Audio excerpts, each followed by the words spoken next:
morning, my dear students. Myself, Dr. Girish Goyal, Assistant Professor, Department of Agronomy, School of Agriculture, IIT University, Gwalior. I hope you all are good and stay at home safely. आप सभी लोग घर पे होंगे, अच्छे होंगे. So today I am going to start our subject MSc Agronomy of Major Field Crops Kharif season. Okay. Students, so let's start our topic about cultivation of permanent crop part 2. Okay. So I will introduce all cultivation practices part by part. Okay. So I will introduce all cultivation, all outlines one by one. This is tillage and seasons and seeds and seedling. Okay. So first tillage.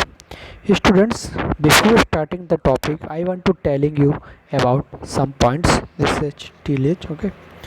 Students, tillage. Tillage, relatively fine seed bed, is nursery for a small seed bed, permeate, compact or cloudy seed bed in unsuitable for seed germination under the harsh environment, in which the crop is grow in alluvial, red sandy or gravelly soil. Land is ploughed or trees with traditional country plough commencing with the first monsoon rain. Okay, in the black cotton soil, blade harrow in worked preparatory to obtain desired tilth. Okay, students, black soil to South India reserve 2 to 3 ploughing in harrowing to keep down the weed and obtain good teeth. Sandy soil of Rajasthan receive 2 ploughing before drilling the seed. Okay, so students, deep ploughing is advantage for perennial weeds control and conservation of moisture under dilute condition. Okay, students, the result of experiments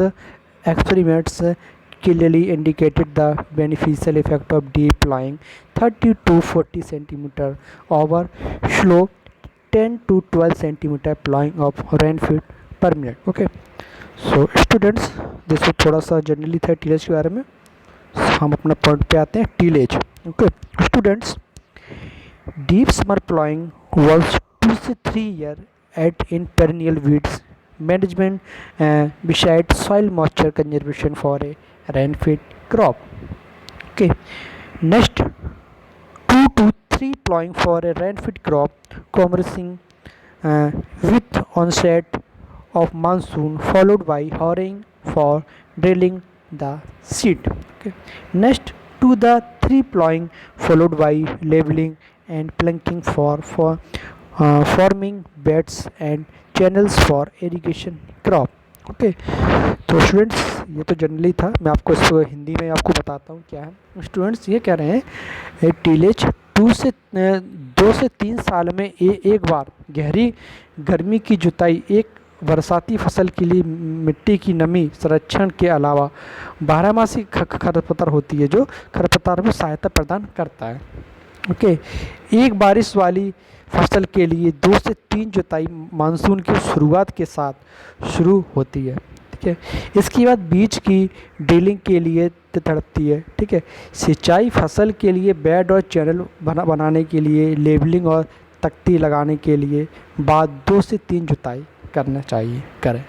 ठीक है, फिर हमारा next आता है session. ठीक है student, the most cultivators grow in India are relatively photosynthesis compared with West Africa material, which is very photosynthesis and tall. Most of the permeate in confined to monsoon period as rain-fed crop. Different season in which it is grow in the country are. Okay students, classification growing season होती है हमारे 3 type से. ठीक है। And kharif, rabi and जायद, ठीक है ना। तो हमारा खरीफ में कौन कौन से कहाँ कहाँ पे ग्रो होता है ये देखते हैं। सो स्टूडेंट्स, खरीफ में June July in Karnataka, Maharashtra, Uttar Pradesh, Andhra Pradesh and Gujarat. July in Haryana, Punjab, Madhya Pradesh and Rajasthan, ठीक है। फिर आता है हमारा rabi, September October in Deccan tract and Tamil Nadu, okay. And summer में as an irrigated crop it is planted during January to February in Tamil Nadu, Karnataka, Punjab, Gujarat and Andhra Pradesh, okay. तो स्टूडेंट्स, सीजन है भारत, मैं इसको हिंदी में बताता हूँ। भारत में उगाए जाने वाली अधिकांश पश्चिम अफ्रीकी सामग्री की तुलना में अपेक्षता सूचक होते हैं, जो भारत की फोटोनेटिक और लंबा होता है। अधिकांश बाजरा वर्षा आधारित फसल के रूप में मानसून काल तक सीमित रहते हैं। देश में उगाए जाने वाले विभिन्न मौसम इस प्रकार हैं, कहाँ कहाँ उगाए जाते हैं, किस किस सीजन में। जैसे खरीफ में कर्नाटक हुआ, महाराष्ट्र हुआ, उत्तर प्रदेश हुआ, आंध्र प्रदेश हुआ, गुजरात हुआ। जून जुलाई में हरियाणा, पंजाब, मध्य प्रदेश और राजस्थान में जुलाई।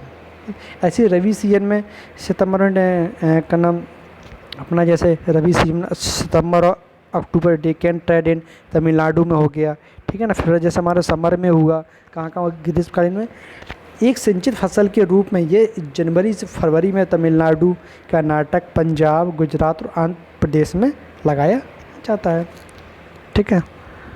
फिर नेक्स्ट स्लाइड है सीड्स एंड सीडलिंग, ठीक है। तो कौन सी स्टूडेंट्स, सीड्स और सीडलिंग। तो ये हमारे स्लाइड की लास्ट हमारी हेडिंग है, कौन सी, सीड एंड सीडलिंग। तो स्टूडेंट्स, जनरली आपको मैं बताऊं सीड एंड सैंडल है क्या। So optimum seedling time for kharif rainfed pearl millet is early June and for summer irrigated crop January to February, okay. And next, recommended seed rate is 5 kg per hectare for drilling under irrigated condition and 3 kg for raising nursery for an irrigated crop. Next, spacing for drilling is 30 into 10 to 45 into 8 to 12 centimeter and drilling depth around 5 से 6 centimeter depth में करते हैं क्या है, sowing. And 21 of 1 to 30 days old seedling are transplanted on the sides of ridge with a spacing 45 to 20 centimeter, okay. तो students, so this topic finish, काफ़ी अच्छा topic था, इसको मैं हिंदी में बताता हूँ सीडलिंग को एक बार। स्टूडेंट्स, खरीफ वर्षा आधारित बाजरा के लिए इष्टतम बोने का समय प्रारंभिक जून है, ठीक है। और गर्मियों में सिंचित फसल के लिए जनवरी और फरवरी है, ठीक है ना। ऐसे ही वर्षा आधारित परिस्थितियों में डीलिंग के लिए अनुसंचित बीज दर 5 किलोग्राम प्रति हेक्टेयर है और सिंचित फसल के लिए नर्सरी बढ़ाने के लिए 3 किलोग्राम प्रति हेक्टेयर है। फिर स्टूडेंट्स, ड्रिलिंग के लिए रिक्त 30 इंटू 10 से 45 इंटू 8 से 12 सेंटीमीटर और ड्रिलिंग गहराई लगभग 5 से 6 सेंटीमीटर है, ठीक है। तो स्टूडेंट्स, आप इसे अच्छे से पढ़िएगा, ठीक है। काफ़ी अच्छा टॉपिक था। तो स्टूडेंट्स जो सीड्स एंड सीडलिंग है, एक्चुअली में ये मतलब हम लोग ये खरीफ सीजन की क्रॉप है। तो जैसे किसी ने प्लांट पॉपुलेशन अगर काउंट किया हो एमएससी रिसर्च में, तो एक्चुअली में स्टूडेंट क्या होता है, हम लोग जब सोइंग करते हैं तो अपने ज़रूरत से ज़्यादा करते हैं। जैसे रिसर्च बेस पे होता है, हमको रिक्वायरमेंट अगर 1 kg की, तो हम लोग 1.5 kg सोइंग करते हैं, इसलिए अगर कहीं गैप फिलिंग होगी तो हम लोग तो उसको ट्रांसप्लांट कर सकते हैं। तो हम लोग ट्रांसप्लांट भी कर सकते हैं, है ना। तो वही स्टूडेंट्स में वो बोलना चाह रहा था, आप इससे पढ़िएगा। तो ये पार्ट 2 था, इसके बाद मैं आपको पार्ट 3 लेके आऊँगा, ठीक है ना। तो आई होप आप इसे अच्छे से पढ़ेंगे, ठीक है। और कोई डाउट लगता है तो आप बिल्कुल पूछिएगा, ठीक है ना। इसके बाद मैं आपको लेके आऊँगा जैसे ग्रोथ स्टेज ऑफ परमिलेट क्रॉप हुआ, है ना। और भी अपना हार्वेस्टिंग है, स्टोरेज हुआ, है ना। तो और भी कई सारे लेके आऊँगा, ठीक है। माइक्रो न्यूट्रिएंट्स हुआ, है ना। तो कई सारी चीज़ें मैं आपका आगे लेके आऊँगा, इसमें जो भी हैं वाटर मैनेजमेंट हुआ लेके आऊँगा, वीड मैनेजमेंट हुआ, फर्टिलाइज़र एप्लीकेशन हुआ, कौन कौन से रिक्वायरमेंट है, हार्वेस्टिंग हुआ, है ना, स्टोरेज हुआ, है ना। तो ये मैं आपको आगे लेके आऊँगा। और मैंने आपको एक बहुत ही अच्छी चीज़ बताई थी इसके पहले वाले लेक्चर में, जो मैंने आपको क्या नाम न्यूट्रिटिव वैल्यू बताए थे मैंने आपको, वो बहुत ही इम्पोर्टेंट है बेटा, आप उसको ज़रूर पढ़िएगा, क्योंकि वो मोस्टली एग्ज़ाम में कहीं ना कहीं फुटअप किए गए हैं, ठीक है। तो मैं चाहता हूँ आप उसको ज़रूर पढ़ें। और एक टॉपिक है हेल्थ बेनिफिट्स ऑफ बाजरा पर मिलेट, कौन कौन सी बेनिफिट्स होते हैं बाजरा से, तो इसको भी आप पढ़िएगा। नीचे जैसे मैंने बताया था, बाजरा प्रमोट्स हार्ट हेल्थ के लिए है, बाजरा हेल्प इन रिड्यूसिंग वेट के लिए है, बाजरा में हेल्प इन प्रिवेंटिंग कैंसर के लिए है, बाजरा हेल्प इन डाइजेशन डिसऑर्डर्स के लिए है, बाजरा का control blood sugar levels and hence good of the diabetes के लिए है। तो आप इसको ज़रूर पढ़िएगा, ये बहुत ही अच्छा टॉपिक है ना। तो आप इसे पढ़िएगा, ठीक है। तो आई होप इसे पढ़ें। Thank you.